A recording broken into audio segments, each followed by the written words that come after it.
My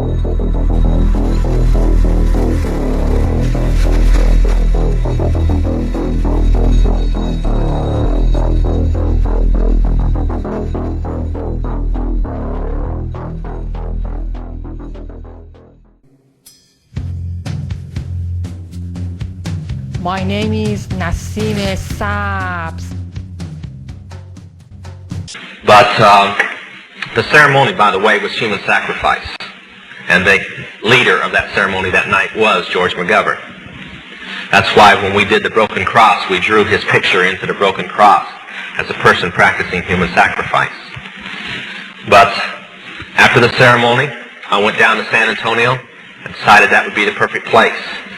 And I moved into San Antonio to watch all the drug traffic in the area, and I was given a 13-state area.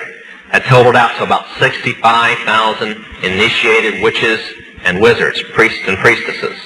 Now that's just the staff of the church. That's not the congregation.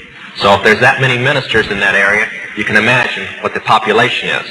In California, whereas most of the Grand Druids have many states like I did, I had 13, California has a Grand Druid all to itself because there's that many witches in California. In fact, it's the most populated area in the world for witchcraft. And the Bay Area just happens to have the most. But anyway, this is where I lived. I only left it 8 times a year to attend what we called council meetings. Now, to give you an idea, Monday was one of those council meetings. They hold them 8 times a year. May 1st, they held a council meeting, and from our information, they held it in San Francisco. So you were kind of close to it this time. Things went along fine. I enjoyed the money, par. I always thought they were kind of weird because they kept talking about controlling the world. And I thought, let's stay back with witchcraft, you know, this world government thing, you know, they're a little weird. Witches are never going to control the world. And finally, on August the 1st, 1972, things changed.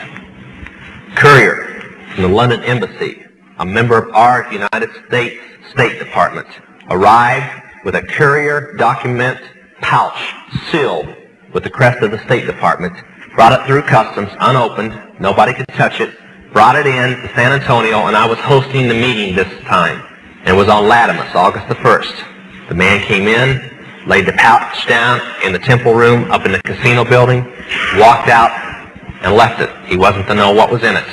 The door was locked, security guards were placed on the outside, and Dr. Buckland took up what's called the Atam, the witch's ceremonial night. He slit open the seal, unlocked everything, and took out 6 letters. We'd seen letters like this before, no big deal. They had the crest of the Illuminati, which is on the back of your $1 bill, so you can look at it later. On them, sealed in wax, red wax. The only problem was that the first 4 were standard business.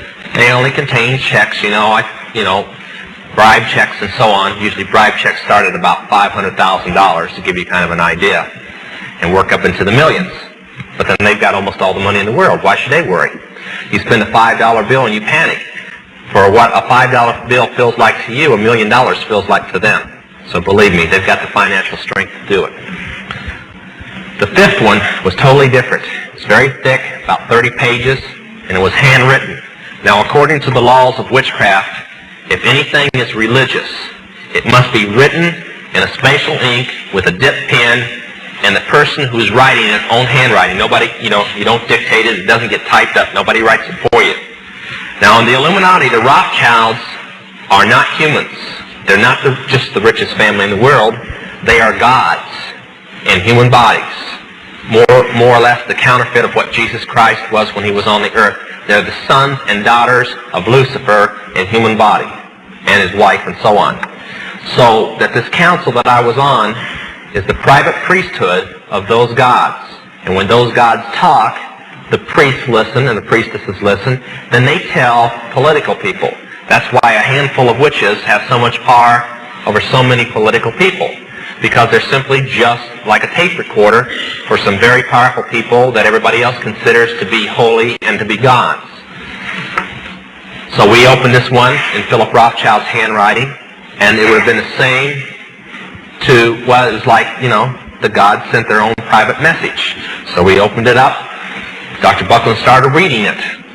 It's a chart. A friend of mine, Dr. Tom Berry, has placed that chart in a 30-page book, and we're proofing it now, and Dr. Stuart Crane is going to publish it, and we hope to have it in Christians' hands in about 3 months. It's a step-by-step plan beginning in 1973 at the first of the year to the end of 1980 to take over the world by taking over the United States.